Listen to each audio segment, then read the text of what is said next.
The wind howled across the lonely prairie that night, turning dust into ghosts that danced past the crooked wooden fence of the Willow Ridge outskirts. In a tiny, half-finished house at the edge of that quiet town lived a girl named Lena, barely 18, barefoot more often than not, and working every day just to keep herself fed and her mother's memory alive. She didn't have much in this world except a stubborn heart and the belief that kindness cost nothing.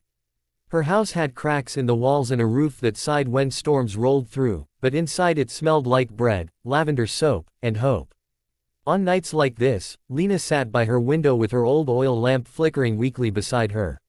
She stitched torn jackets for neighbors, a few coins for her work if she was lucky. Tonight, it wasn't luck that came knocking. It was fate, wearing dusty boots. She heard the sound first, wagon wheels scraping against gravel, a horse snorting in complaint. Then a harsh cough, deep and tired, followed by a small voice trying to soothe.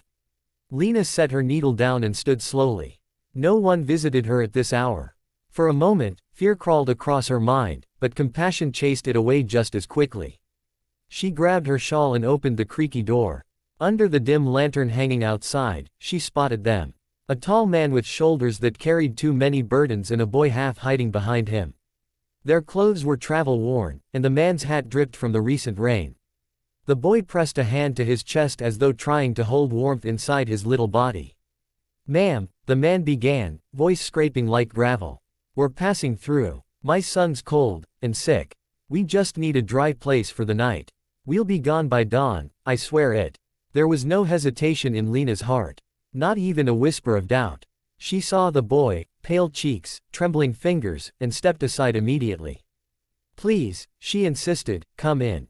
The man blinked in surprise as if kindness from a stranger was rarer than gold. He bowed his head in gratitude and guided his son inside the warm glow of her little home. Lena quickly wrapped the boy in blankets, placing him near the fire she worked hard to keep alive each night. "My name's Lena," she said softly. The boy peeked up with tired eyes. "I'm Colt, like the horse," he added with a ghost of a grin. "And I'm James Caldwell," the man said, removing his hat respectfully. Lena smiled back, unaware that the name, Caldwell, was written on ranch signs stretching across counties, unaware that the dust-covered stranger in front of her controlled lands bigger than the horizon she stared at every morning, unaware she was offering shelter to a millionaire cowboy who hid his wealth like a secret scar. She served them the soup she had planned to stretch over 2 meals. She gave them the warmer quilts, even though it meant she'd shiver through the night. James noticed. Every small gesture, he noticed. As Colt drifted into sleep, the storm outside quieted. And James, still by the fire, studied the girl who had saved them from the cold. She hummed softly, a tune her mother used to sing, patching up a tear in the boy's sleeve as though she'd known him forever. In that flickering moment, James realized something he hadn't felt since his wife's passing years ago. Safety, kindness, home. He wanted to tell her who he really was, that her generosity was being given to a man who could buy the entire town if he wished, but he stayed silent. Tonight, he wasn't a millionaire. He was just a father trying to keep his child alive, grateful beyond words for the angel who opened a door when she didn't have much herself. Lena didn't know yet, but this one small act of goodness was about to rewrite her entire life story. Dawn spilled gold over the fields, and it felt like the whole sky was stretching awake. Lena stood outside, breathing in the cool air while bread baked inside her tiny kitchen. She didn't expect James to come stand beside her, shoulders close enough that she felt the warmth radiating from him like a promise he didn't know how to make. "You saved my son," he said quietly. Not a compliment, a confession. Lena shook her head. "I did what anyone would do." James looked down, boots digging into dirt.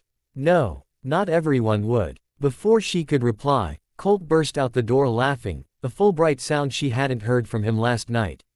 He hugged her legs as if she were the sunshine itself. That hug, it got James right in the heart. He hadn't seen his boy cling to anyone since his mother died. Colt dragged Lena inside to show her a wooden horse toy he carried everywhere. Its paint was chipped and one wheel missing. She'd promised to fix it later. James watched them like he was memorizing every second, because something in him already knew this moment mattered. But good things are never left alone for long, life has a sense of drama. The sound of hooves approached, fast, loud, too official. A polished carriage rolled up, pulled by two showy horses. A man in a suit stepped out, Dust not daring to touch him.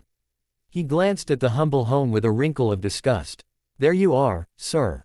He barked at James. "I've been searching since last night. We must return." The board meeting. James raised a hand. Silence fell like a command. Lena blinked. Board meeting. Colt fidgeted, suddenly nervous. James faced her, the secret shifting in his eyes. "My full name is James Caldwell Beaumont, owner of Beaumont Ranches." The wealthy empire she'd heard whispered about in markets. The kind of land that looks endless when you stand on a hill. She froze, not jealous, not excited, simply stunned that the man she fed with her last bowl of soup had more riches than she could imagine. Rich folks didn't need her kindness. They barely even saw people like her. James stepped closer, desperation cracking through his calm. "I didn't lie. I just didn't want money to speak for me. Last night, I was just a father.